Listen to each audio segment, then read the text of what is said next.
بسم اللہ الرحمن الرحیم۔ السلام علیکم ورحمۃ اللہ وبرکاتہ۔ حضرت ابن عباس رضی اللہ تعالیٰ عنہ کہتے ہیں کہ حضور نبی کریم صلی اللہ علیہ وسلم اس دنیا میں تشریف لائے تو آپ کی اول نال کٹی ہوئی تھی۔ اول نال کو بچے کے پیدا ہونے کے بعد دائیا کاٹتی ہے۔ آپ ختنہ شدہ پیدا ہوئے۔ عبد المطلب یہ دیکھ کر بے حد حیران ہوئے اور خوش بھی۔ وہ کہا کرتے تھے میرا یہ بیٹا نرالی شان کا ہوگا۔ آپ کی پیدائش سے پہلے مکے کے لوگ خشک سالی اور قحط کا شکار تھے، لیکن جو ہی آپ کے دنیا میں تشریف لانے کا وقت قریب آیا، بارشیں شروع ہو گئیں، خشک سالی دور ہو گئی، درخت ہرے بھرے ہو گئے اور پھلوں سے لد گئے، زمین پہ سبزہ ہی سبزہ نظر آنے لگا۔ پیدائش کے وقت آپ اپنے ہاتھوں پر جھکے ہوئے تھے، سر آسمان کی طرف تھا۔ روایت کے الفاظ یہ ہیں کہ گھٹنوں کے بھل جھکے ہوئے تھے، مطلب یہ ہے کہ سجدے کی سی حالت میں تھے۔ آپ کی مٹھی بند تھی اور شہادت کی انگلی اٹھی ہوئی تھی، جیسا کہ ہم نماز میں اٹھاتے ہیں۔ حضور انور صلی اللہ علیہ وسلم فرماتے ہیں جب میری والدہ نے مجھے جنم دیا تو ان سے ایک نور نکلا، اس نور سے شام کے محلات جگمگا اٹھے۔ آپ صلی اللہ علیہ وسلم سیدہ آمنہ کی والدہ سیدہ آمنہ فرماتی ہیں محمد صلی اللہ علیہ وسلم کی پیدائش کے وقت ظاہر ہونے والے نور کی روشنی میں مجھے بصرہ میں چلنے والے اونٹوں کی گردنیں تک نظر آئیں۔ سبحان اللہ۔ علامہ سہیلی رحمۃ اللہ علیہ نے لکھا ہے کہ جب آپ پیدا ہوئے تو آپ نے اللہ کی تعریف کی۔ ایک روایت میں یہ الفاظ ادا کیے اللہ اکبر کبیرن والحمد للہ کثیرن سبحان اللہ بکرۃ و اصیلا۔ اللہ تعالیٰ سب سے بڑا ہے، اللہ تعالیٰ کی بے حد تعریف ہے اور میں صبح و شام اللہ کی پاکی بیان کرتا ہوں۔ آپ کی ولادت کس دن ہوئی؟ اس بات پر سب کا اتفاق ہے کہ وہ پیر کا دن تھا۔ آپ صبح فجر طلوع ہونے کے وقت دنیا میں تشریف لائے۔ تاریخ پیدائش کے سلسلے میں بہت سے قول ہیں۔ ایک روایت کے مطابق 12 ربیع الاول کو پیدا ہوئے، ایک روایت 8 ربیع الاول کی، ایک روایت ہے کہ 2 ربیع الاول کو پیدا ہوئے۔ اس سلسلے میں اور بھی بہت سی روایات ہیں۔ زیادہ تر مورخین کا خیال ہے کہ آپ 8 ربیع الاول کو پیدا ہوئے۔ تقویم کے طریقے سے جب تاریخ نکالی گئی تو 9 ربیع الاول نکلی۔ مطلب یہ ہے کہ اس بارے میں بالکل صحیح بات کسی کو معلوم نہیں۔ اس پر سب کا اتفاق ہے کہ مہینہ ربیع الاول کا تھا اور دن پیر کا۔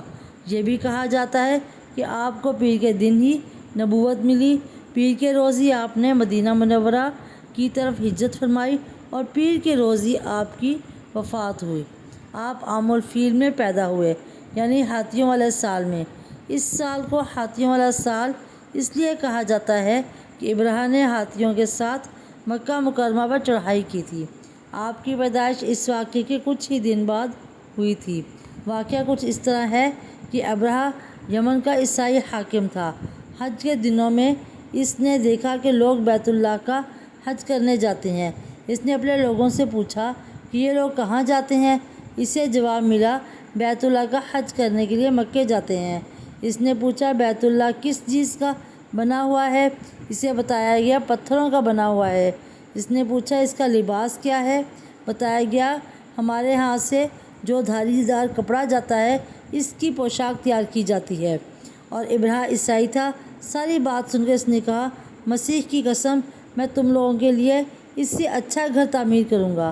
اس طرح اس نے سرخ، سفید، زرد اور سیاہ پتھروں سے ایک گھر بنوایا، سونے اور چاندی سے اس کو سجایا، اس میں کئی دروازے رکھوائے، ان میں سونے کے پترے جڑوائے، ان کے درمیان میں جوہر لگوائے، اس مکان میں ایک بڑا سا یاقوت لگوایا، پردے لگوائے، وہاں خوشبوئیں سلگانے کا انتظام کیا۔ اس کی دیواروں پر اس قدر مشک ملا کہ کہا جاتا ہے کہ وہ سیاہ رنگ کی ہو گئیں، یہاں تک کہ جواہر بھی نظر نہیں آتے تھے۔ پھر لوگوں سے کہا کہ اب تمہیں بیت اللہ کا حج کرنے کے لیے مکے جانے کی ضرورت نہیں رہی، میں نے یہیں تمہارے لیے بیت اللہ بنوا دیا ہے، لہٰذا اب تم اس کا طواف کیا کرو۔ اس طرح کچھ قبائل کئی سال تک اس کا حج کرتے رہے، اس میں اعتکاف کرتے رہے، حج والے مناسک بھی یہیں ادا کرتے رہے۔ عرب کے ایک شخص نفیل ہشمی سے یہ بات برداشت نہ ہوئی۔ وہ اس مصنوعی خانہ کعبہ کے خلاف دل ہی دل میں کرتا رہا۔ آخر اس نے دل میں ٹھان لی کہ وہ ابراہ کی اس عمارت کو گندا کر کے چھوڑے گا۔ پھر ایک رات اس نے چوری چھپے بہت سی گندگی اس کے اندر ڈال دی۔ ابراہ کو معلوم ہوا تو سخت غضبناک ہوا، کہنے لگا یہ کارروائی کسی عرب نے اپنے کعبے کے لیے کی ہے، میں اس کو ڈھا دوں گا، اس کا ایک ایک پتھر توڑ دوں گا۔ اللہ اکبر، استغفر اللہ۔